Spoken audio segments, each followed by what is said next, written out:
नमस्कार, खेल समाचार में आपका स्वागत है। मैं हूं मुकेश शुक्ला और आप सबसे पहले सुर्खियों के साथ इस बुलेटिन की शुरुआत करते हैं। आईसीसी टी20 विश्व कप में आज से शुरू होगी सेमीफाइनल मुकाबले की जंग। पहले सेमीफाइनल में अबू धाबी में न्यूजीलैंड के सामने इंग्लैंड की चुनौती। न्यूजीलैंड की कोशिश वनडे विश्व कप के फाइनल में इंग्लैंड को मिली हार का बदला लेने की।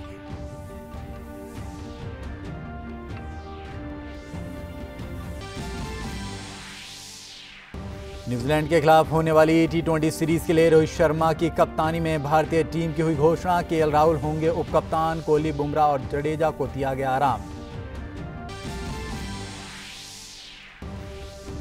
आईसीसी ने जारी की टी20 रैंकिंग। बल्लेबाजी में बाबर आजम शीर्ष पर बरकरार। कोहली 4 स्थान के नुकसान के साथ 8वें स्थान पर खिसके। राहुल को हुआ 3 स्थान का फायदा।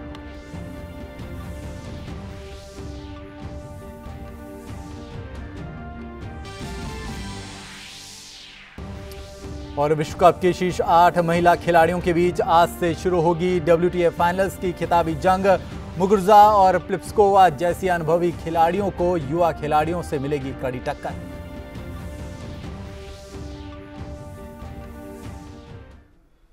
और खबर विस्तार से सबसे पहले आईसीसी टी20 की बात करें तो आईसीसी टी20 विश्व कप में आज से सेमीफाइनल मुकाबले की शुरुआत हो रही है। आज पहले सेमीफाइनल में अबू धाबी में इंग्लैंड का सामना न्यूजीलैंड के साथ होगा। दोनों ही टीमों ने अपने अपने ग्रुप में 4 मुकाबले जीते हैं, जबकि एक मुकाबले में दोनों ही टीमों को हार का सामना करना पड़ा है। आईसीसी टी20 विश्व कप धीरे धीरे अपने मुकाम पर पहुंच रहा है, जहां एक दूसरे पर दबदबा बनाने की होड़ में अब सिर्फ 4 टीमें बची हैं, जिनके बीच सेमीफाइनल की जंग का दौर आज से शुरू हो जाएगा। पहले सेमीफाइनल में इंग्लैंड के सामने न्यूजीलैंड की चुनौती होगी। वो न्यूजीलैंड जिसका पिछले कुछ समय से आईसीसी टूर्नामेंट्स में शानदार प्रदर्शन रहा है। केन विलियमसन की कप्तानी में कीवी टीम का प्रदर्शन अव्वल नंबर का रहा। टीम को सिर्फ पाकिस्तान से हार मिली, जबकि टीम ने अपने ग्रुप में मौजूद टीम इंडिया को हराकर बड़ी कामयाबी हासिल की। न्यूजीलैंड के पास केन विलियमसन जैसा कप्तान है तो मार्टिन गप्टिल और डेविन कॉनवे जैसे मंझे हुए बल्लेबाज। तो अबू धाबी की पिच पर ईश सोडी की फिरकी का कमाल भी देखने को मिल सकता है। फिर पेस में ट्रेंट बोल्ट और टिम साउदी तो हैं ही। उधर इंग्लैंड की बात करें तो इस टीम के पास अनुभव और युवा दोनों का बेहतर मेल है, लेकिन इस टीम के लिए बड़ी समस्या चोट बनकर आई है। टीम के तेज तर्रार बल्लेबाज जेसन रॉय अब टीम के साथ नहीं है। ऐसे में जोस बटलर के साथ ओपनिंग कौन करेगा, इसको लेकर माथापच्ची का दौर जारी है। वैसे टीम के कप्तान इयान मॉर्गन का अनुभव अपने आप में बहुत कुछ कहता है। मोइन अली और आदिल रशीद टीम की बड़ी ताकत हैं, तो वहीं क्रिस वोक्स और मार्कवुड से भी इस मंच पर अच्छे प्रदर्शन की उम्मीद की जा सकती है। वैसे इन दोनों टीमों के बीच के रिकॉर्ड को देखें तो अब तक इन दोनों के बीच 21 टी20 मुकाबले हुए हैं, जिसमें से 12 बार इंग्लैंड ने जीत दर्ज की है, वहीं 7 बार न्यूजीलैंड ने जीत हासिल की है। वहीं एक मैच टाई और एक बेनतीजा खत्म हुआ है।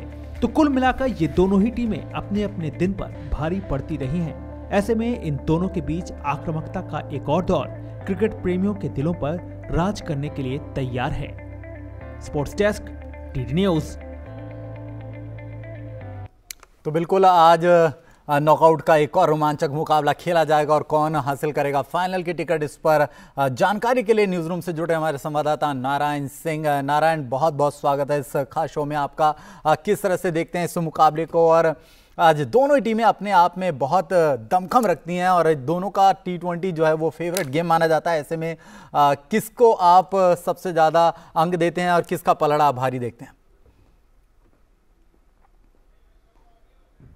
कप का सेमीफाइनल का, जिसमें न्यूजीलैंड और इंग्लैंड आमने सामने होंगे। देखिए तो दोनों ही ने बहुत ही बेहतरीन क्रिकेट खेला है टूर्नामेंट में। इंग्लैंड अपने ग्रुप 1 में टॉप पे रहा और न्यूजीलैंड ग्रुप 2 में दूसरे नंबर पे रहा। तो न्यूजीलैंड की बात करें तो न्यूजीलैंड एक ऐसी टीम है जिसमें आप देखेंगे कोई बड़ा नाम नहीं है। केन विलियमसन को बड़ा सुपरस्टार नहीं है, लेकिन जो इस टीम की खास बात है, जिनकी जो प्लानिंग होती है, जो जिस तरह से प्लानिंग को एग्जीक्यूट करते हैं और उसके बाद जो हर खिलाड़ी को पता है कि उसका रोल क्या है, ये इस टीम को एक बड़ा टीम बना देती है। और दूसरी बात करें तो जिस तरह से आप देखें हर मैच के लिए उनका अलग प्लान रहता है। अगर वो अफगानिस्तान के लिए खेल रही है, अफगानिस्तान के साथ खेल रही है तो उस मैच का उनका अलग प्लानिंग रहेगा। अगर भारत के साथ खेलती है तो उस मैच के लिए एक अलग प्लानिंग रहेगा। और दूसरी बात इंग्लैंड की बात करें तो इंग्लैंड एक ऐसी टीम है जो एक अलग ब्रांड ऑफ क्रिकेट खेलती है। उनको अब देखेंगे पिछले कुछ सालों में जो इंग्लैंड ने क्रिकेट खेली है, इसमें उन्होंने T20 विश्व कप भी जीता, तो एक फेयरनेस क्रिकेट खेलती है जो इंग्लैंड को बहुत बड़ा टीम बना देती है इस फॉर्मेट में। अगर आप देखें तो कहीं ना कहीं इंग्लैंड की कोशिश रहेगी कि वो अपना फियरलेस और जो अटैकिंग जो ब्रांड ऑफ क्रिकेट खेलती है उसको जारी रखें अगर ये मैच जीतना है। लेकिन जिस तरह से जैसन रॉय टीम में नहीं है, वो इंजर्ड होने के कारण बाहर हो गए इस विश्व, तो कहीं ना कहीं वो उसका उनकी भरपाई कैसे करते हैं वो होगा दिलचस्प देखना। क्योंकि वो एज अ ओपनर खेलते थे और अगर सैम बिलिंग को वो लाते हैं तो उसकी जगह ओपनिंग अगर वो जॉनी बेयरस्टो से करते हैं या जॉनी बेयरस्टो नीचे मिडिल ऑर्डर में खेलते हैं क्योंकि स्पिन को बहुत अच्छा खेलते हैं, तो वो देखना बड़ा दिलचस्प होगा कि ओपनिंग जॉस बटलर के साथ कौन करेगा। और जो जॉनी बेयरस्टो अगर ओपनिंग करते हैं तो नीचे अगर सैम बिलिंग खेलते हैं जिनको अगर वो प्लेइंग 11 में शामिल करते हैं तो ये किस तरह से अपने जो ये देखना बड़ा दिलचस्प होगा। नारायण, जिस तरह से 2019 की बात करें तो जिस तरह से दोनों टीमें खेल रही थी वो वर्ल्ड कप सभी को याद है और उसके बाद दोनों ही टीमों के पास एक बार फिर इस मैदान पर आमने सामने होंगी यहाँ पर अबू धाबी में। क्या न्यूजीलैंड अपना बदला ले पाएगा? जी बिल्कुल, एक न्यूजीलैंड के लिए एक बड़ा मुकाबला, क्योंकि वो बड़ा 2019 का जो 2.5 साल पहले जो मैच खेला गया था फाइनल, अपने आप में शायद कोई भी क्रिकेट फैन उस मैच को भूला नहीं होगा। तो कोशिश रहेगी न्यूजीलैंड को बदले से ज़्यादा कि वो रिजल्ट को यहाँ पर बदलें और उसमें वो फाइनल मैच था तो ये सेमीफाइनल मैच है, इसमें कोशिश करें कि उस रिजल्ट को बदल के वो जो टूर्नामेंट का जो फाइनल पायदान है फाइनल में खेलें। और कहीं ना कहीं उसके लिए उनको ये तैयार रहना पड़ेगा कि अगर इंग्लैंड जैसी टीम जो एकदम अटैकिंग क्रिकेट खेलती है, फियरलेस क्रिकेट खेलती है, तो उनको जो उनके तेज गेंदबाज हैं ट्रेंट बोल्ट और टिम साउदी और शुरुआती झटके देने पड़ेंगे। इंग्लैंड को यही रास्ता है उनको इस मैच में अगर जीतना है कि अगर जॉस बटलर ने एक तूफानी पारी खेल दी तो मेरे को लगता है कि अगर उनको रोकने में सफल हो गए शुरुआती दौर में और जॉनी बेयरस्टो को रोकने में सफल हो गए तो एक न्यूजीलैंड कहीं ना कहीं इस मैच में बने रह सकता है। मुख्य काम ये है उनको जो जॉस बटलर को रोकना और शुरुआती झटके देना, और देखते हैं फिर ट्रेंट बोल्ट और टिम साउदी किस तरह से इस मैच को देखते हैं, ये मेन। बिल्कुल नारायण, देखना दिलचस्प होगा किस तरह से ये दोनों टीमें आज मुकाबले में उतरती हैं। लेकिन दोनों ही एक नंबर की टीम है और दोनों का ही अपना एक क्रिकेटिंग एरा रहा है और जिस तरह से वो बल्लेबाजी करते हैं, गेंदबाजी करते हैं, देखना होगा कौन आज बाजी मारता है। फिलहाल रुक करते हैं अगली खबर का और बात करें भारतीय क्रिकेट टीम का ऐलान हो गया है। भारतीय क्रिकेट कंट्रोल बोर्ड ने न्यूजीलैंड के खिलाफ होने वाली T20 सीरीज के लिए भारतीय टीम का ऐलान कर दिया है। चेतन शर्मा की अध्यक्षता वाली ऑल इंडिया सिलेक्शन कमेटी ने 16 सदस्यीय भारतीय टीम की घोषणा की है। टीम को अपने घर में 17 नवंबर से न्यूजीलैंड के साथ 3 मैचों की T20 सीरीज और 2 मैचों की टेस्ट सीरीज खेलनी है। रोहित को कमान, विराट को आराम। जी हां, न्यूजीलैंड के खिलाफ 3 मैच की T20 सीरीज की कहानी यहीं से शुरू हो रही है, या यूं कहें कि भारतीय क्रिकेट के अध्याय का एक नया पन्ना लिखे जाने के लिए तैयार है। चेतन शर्मा की अध्यक्षता वाली ऑल इंडिया सिलेक्शन कमेटी ने 16 सदस्यीय भारतीय टीम की घोषणा की। टीम इंडिया अपने घर में 17 नवंबर से न्यूजीलैंड के साथ 3 मैचों की T20 सीरीज और 2 मैचों की टेस्ट सीरीज खेलेगी। रोहित शर्मा को इस सीरीज के लिए T20 फॉर्मेट का कप्तान बनाया गया है। वहीं विराट कोहली को T20 सीरीज से आराम दिया गया है।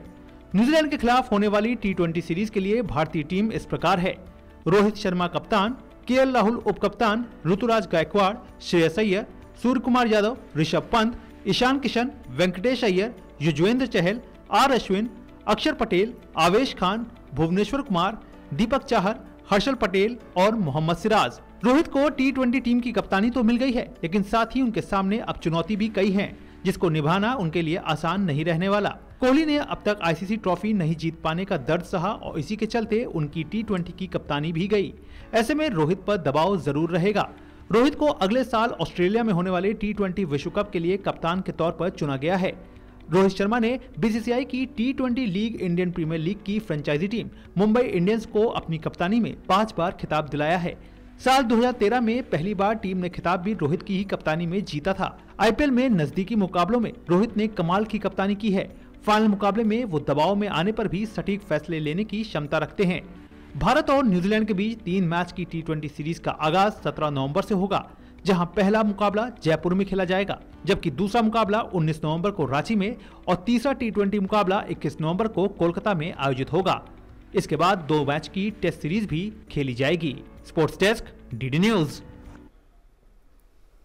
रुक करते अगली खबर का बात उमरान मलिक की करें तो जम्मू कश्मीर के युवा तेज गेंदबाज उमरान मलिक को आईपीएल के किए गए प्रदर्शन का अच्छा खासा इनाम मिला है। उन्हें साउथ अफ्रीका के खिलाफ मैच खेलने वाली इंडिया ए टीम में शामिल किया गया है। बीसीसीआई ने मंगलवार को इंडिया ए टीम का ऐलान किया है। टीम की कमान प्रियांक पांचाल को सौंपी गई है। टीम में पृथ्वी शॉ, राहुल चाहर, नवदीप सैनी जैसे युवा खिलाड़ियों को भी शामिल किया गया है। इंडियन प्रीमियर लीग में सनराइजर्स हैदराबाद की तरफ से खेलते हुए उमरान मलिक ने सीजन की सबसे तेज गेंद फेंकी थी। उन्होंने 152.95 किलोमीटर प्रति घंटे की रफ्तार से गेंद की थी। इसके बाद उन्हें T20 विश्व कप में इंडिया टीम का नेट गेंदबाज भी चुना गया था। उमरान ने आईपीएल और फिर जम्मू कश्मीर के लिए सैयद मुश्ताक अली ट्रॉफी में शानदार गेंदबाजी से चयनकर्ताओं का ध्यान अपनी ओर खींचा था।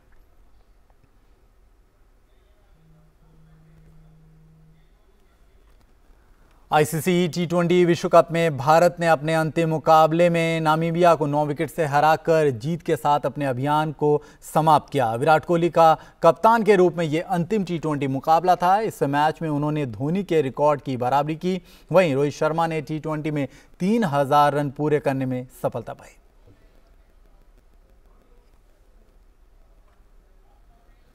एक अनोखा रिकॉर्ड अपने नाम कर लिया है। कोहली ने बतौर कप्तान 50वां T20 इंटरनेशनल मैच खेलकर धोनी की बराबरी की। वो धोनी के बाद बतौर टीम कप्तान टीम इंडिया के लिए 50 T20 खेलने वाले दूसरे खिलाड़ी बन गए हैं। इतना ही नहीं, वो धोनी के बाद टीम इंडिया के ऐसे दूसरे खिलाड़ी हैं जिसने भारत की तरफ से 50 टेस्ट, वनडे और T20 इंटरनेशनल में भारत की कप्तानी की है। बतौर कप्तान विराट कोहली ने भारत के लिए 50 T20 मैचों में कप्तानी की, जिसमें उन्होंने 32 में टीम को जीत दिलाई। भारत को 16 में हार मिली है, जबकि 2 मैच ऐसे रहे जिनका नतीजा नहीं निकल सका। कप्तान के तौर पर कोहली ने 50 मैचों में 1570 रन बनाए। इस दौरान उन्होंने 13 50 जड़ी। T20 में भारत की तरफ से सर्वाधिक 72 मैचों में धोनी ने कप्तानी की है। कोहली जीत के प्रतिशत के मामले में भारत के सबसे सफल कप्तान कहे जाने वाले MS धोनी से भी आगे हैं। धोनी का विनिंग प्रतिशत 59.28 है, जबकि विराट का जीत का प्रतिशत 64.58 है।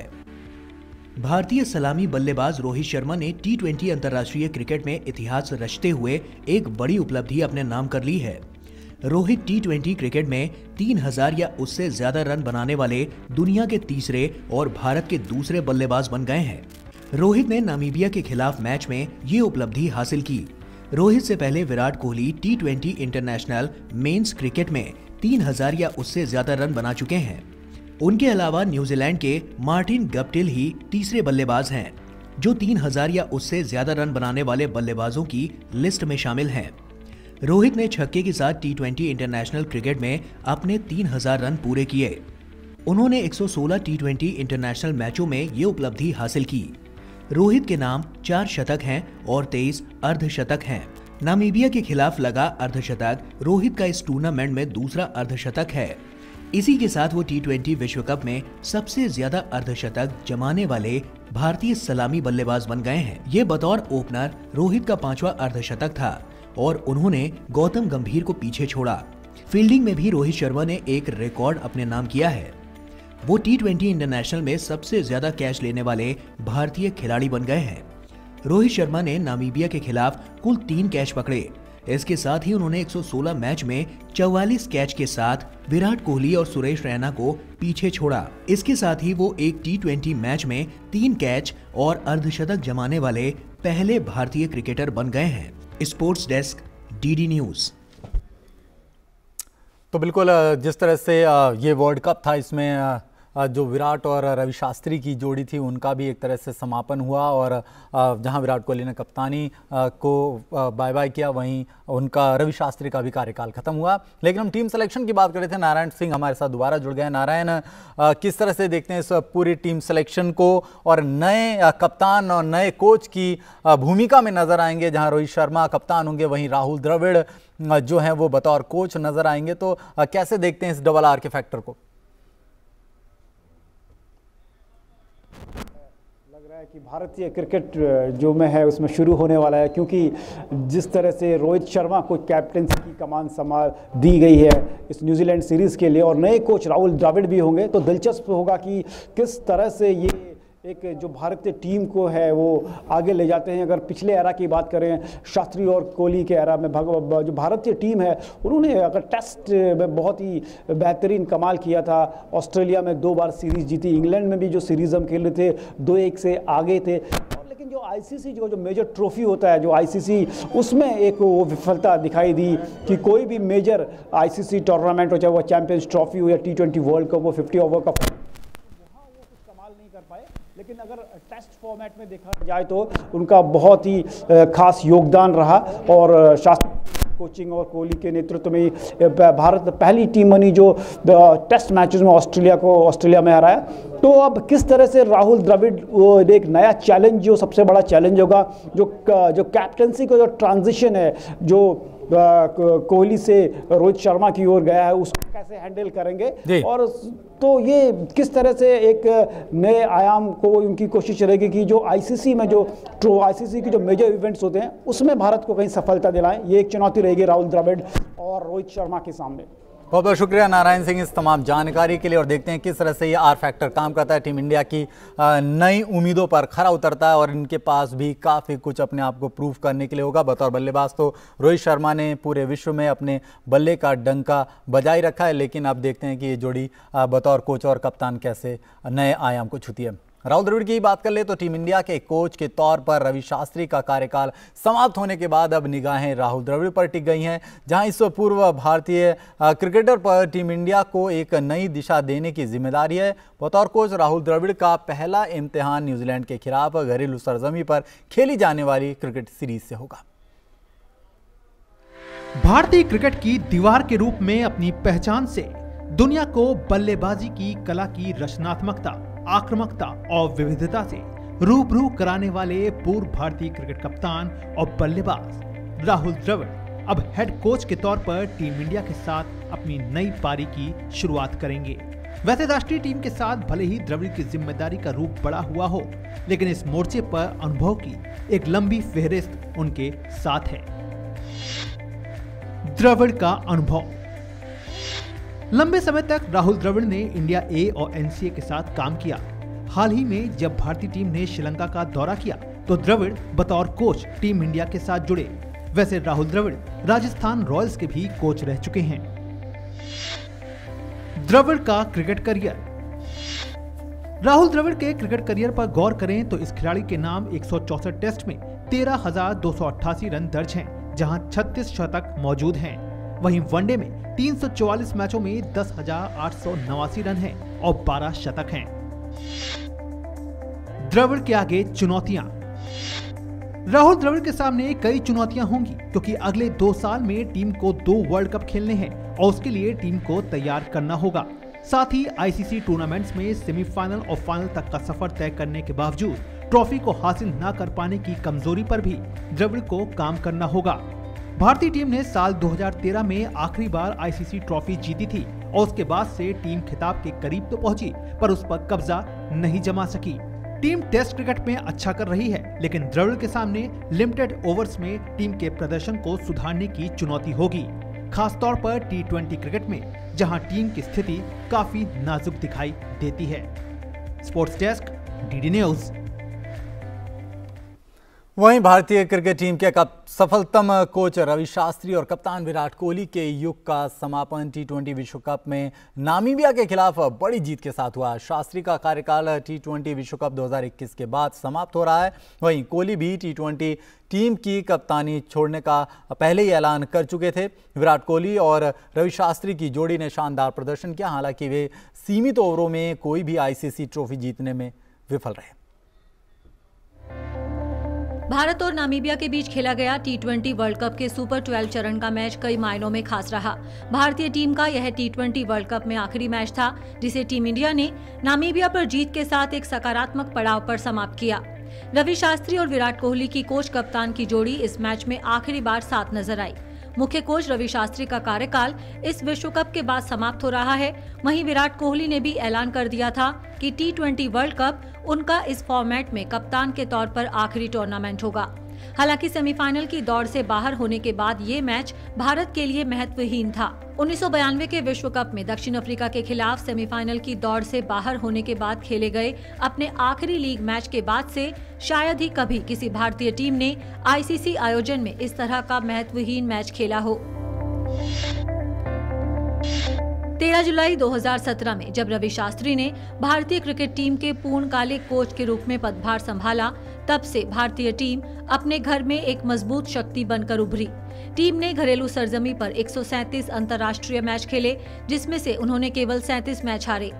कोच के रूप में शास्त्री के कार्यकाल में कुल मिलाकर 184 मैच में से भारत ने 119 जीते और 53 में हार का सामना करना पड़ा। भारत ने अपने 71 साल के टेस्ट क्रिकेट इतिहास में ऑस्ट्रेलिया में कोई टेस्ट सीरीज नहीं जीती थी, लेकिन शास्त्री के मार्गदर्शन में ये संभव हो पाया। विराट कोहली की टीम ने 2018-2019 में ऑस्ट्रेलियाई टीम के खिलाफ जीत दर्ज की और ये उपलब्धि हासिल करने वाली पहली एशियाई टीम बनी। शास्त्री ने तब इस मील के पत्थर को 1983 विश्व कप की जीत जितना बड़ा करार दिया था। भारत ने साबित कर दिया कि वे इस जीत के हकदार थे, क्योंकि उन्होंने 2 साल बाद 2-1 से टेस्ट सीरीज जीतकर एक बार फिर ऑस्ट्रेलियाई किले को भेदने में सफलता पाई। रवि शास्त्री और विराट कोहली के नेतृत्व में भारत एक टेस्ट क्रिकेट पावर हाउस के रूप में उभरा। फॉर्म में चल रहे बल्लेबाजों, अच्छे स्पिनर्स और घातक तेज गेंदबाजों के साथ भारत पहली वर्ल्ड टेस्ट चैंपियनशिप के फाइनल में पहुंचा। हालांकि भारतीय टीम न्यूजीलैंड के खिलाफ फाइनल में लड़खड़ा गई, लेकिन WTC फाइनल तक पहुंचने वाले 2 साल के दौरान भारतीय टीम का टेस्ट में प्रदर्शन बेहद शानदार रहा। रवि शास्त्री ने मौजूदा भारतीय टीम को दुनिया की सर्वश्रेष्ठ ट्रैवलिंग साइट करार दिया था और कोहली की टीम ने उनकी बात को सही साबित किया। टीम इंडिया ने इंग्लैंड में भी अपनी क्षमता को साबित करते हुए 5 मैच की टेस्ट सीरीज में 2-1 की बढ़त बना ली थी, जब मैनचेस्टर टेस्ट को कोविड-19 मामलों के कारण स्थगित कर दिया गया। भारत ने ओवल में खेले गए चौथे टेस्ट में विजय प्राप्त की। 1971 के बाद से इस मैदान पर ये भारत की पहली टेस्ट जीत थी। 2013 की चैंपियंस ट्रॉफी के बाद से ये पहली बार है कि कोई भारतीय पुरुष टीम आईसीसी इवेंट के कम से कम सेमीफाइनल में पहुंचने में विफल रही है। भारतीय टीम 2013 में 50 ओवर की चैंपियंस ट्रॉफी में चैंपियन थी। उसके बाद 2014 में टी20 विश्व कप में वे उपविजेता रहे। 2015 के 50 ओवर के विश्व कप में टीम सेमीफाइनल में हार गई। 2016 के टी20 विश्व कप में वे अंतिम 4 में पहुंचे। 2017 में 50 ओवर की चैंपियंस ट्रॉफी के फाइनल में टीम पाकिस्तान से हारी। 2019 में उनका एक दिवसीय विश्व कप में अभियान सेमीफाइनल में समाप्त हुआ और 2 साल लंबी विश्व टेस्ट चैंपियनशिप के वे फाइनल में हारे। आईसीसी टूर्नामेंट में निराशा के बावजूद रवि शास्त्री की कोचिंग में भारत की टीम ने ऑस्ट्रेलिया को 2 बार उनके घर में हराया, जो एक बड़ी उपलब्धि है। उनकी कोचिंग में भारत ने 21 टेस्ट में से 13, 60 वनडे में से 43 और 37 में से 26 टी20 अंतर्राष्ट्रीय मैच जीते हैं। हर बड़े आईसीसी इवेंट में भारतीय टीम खिताब की प्रबल दावेदार मानी जाती है। हालांकि सेमीफाइनल या फाइनल में चूकने के चलते ये टीस हमेशा रहेगी कि शास्त्री कोहली की जोड़ी का ये शानदार कार्यकाल एक आईसीसी ट्रॉफी के बिना समाप्त हुआ। Sports desk, DD news. और बात निशानेबाजी की करें तो भारतीय निशानेबाज राही सरनोबत ने प्रेसिडेंट कप में महिलाओं की 25 मीटर पिस्टल स्पर्धा में पिस्टल खराब होने के बावजूद रजत पदक जीत लिया है। युवा निशानेबाज मनु भाकर ने 25 मीटर रैपिड फायर पिस्टल मिश्रित टीम स्पर्धा में स्वर्ण पदक को अपने नाम किया। अनुभवी निशानेबाज राही ने फाइनल में 31 अंक जुटाए।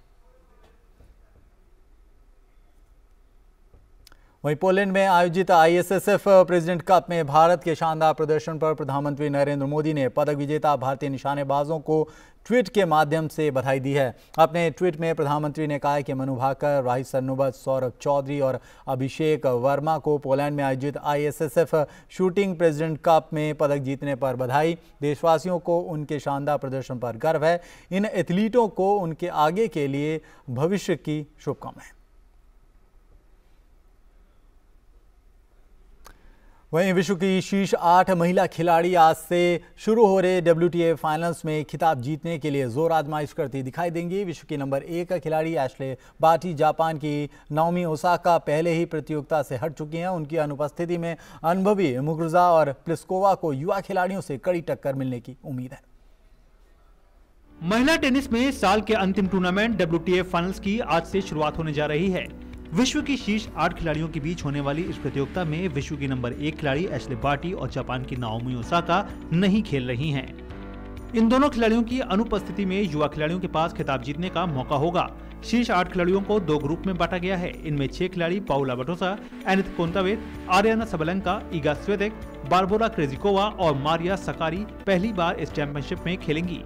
20 साल की इगा स्वितेक WTA फाइनल्स में खेलने वाली सबसे युवा खिलाड़ी होंगी। वहीं लगातार 5वीं बार खेलने जा रही चेक गणराज्य की 29 साल की कैरोलिना प्लिस्कोवा सबसे उम्रदराज और अनुभवी खिलाड़ी होंगी। चेक गणराज्य की बारबोरा क्रेजिकोवा ने सिंगल और युगल दोनों वर्गों के लिए क्वालिफाई किया है। पिछले 5 वर्षों में ये पहला मौका है जब कोई खिलाड़ी दोनों वर्गों में खेलेंगी। इससे पहले 2016 में प्लिस्कोवा ने ये उपलब्धि हासिल की थी। पिछले 20 वर्षों में पहली बार स्पेन की 2 खिलाड़ी मुगुरुजा और पाउला इस प्रतियोगिता में हिस्सा लेने जा रही हैं। इससे पहले 2001 में अरांसा सांचेज और कोचिंता मार्टिनेज ने क्वालिफाई किया था। ये दोनों मौजूदा समय में मुगुरुजा की कोच हैं। यूनान की स्टार महिला टेनिस खिलाड़ी मारिया सकारी WTA फाइनल्स में खेलने वाली पहली यूनानी खिलाड़ी बन गई हैं। प्रतियोगिता का आयोजन ग्रुप दौर के फॉर्मेट में किया जाएगा। एकल और युगल के 8 खिलाड़ियों को 2 ग्रुप में बांटा गया है। दोनों ग्रुप के शीर्ष 2 खिलाड़ी सेमीफाइनल में स्थान बनाएंगे। Aryna Sabalenka, Maria Sakkari, Iga Swiatek और पाउला बाटोसा को एक ग्रुप में रखा गया है। वहीं Barbora Krejcikova, Karolina Pliskova, Garbine Muguruza और एनित कोंतावेत को दूसरे ग्रुप में रखा गया है। प्रतियोगिता की कुल इनामी राशि $5 मिलियन है। Sports desk, DD news. और खेल समाचार के इस अंक में फिलहाल इतना। हमारी पूरी स्पोर्ट्स टीम को दीजिए इजाजत। नमस्कार।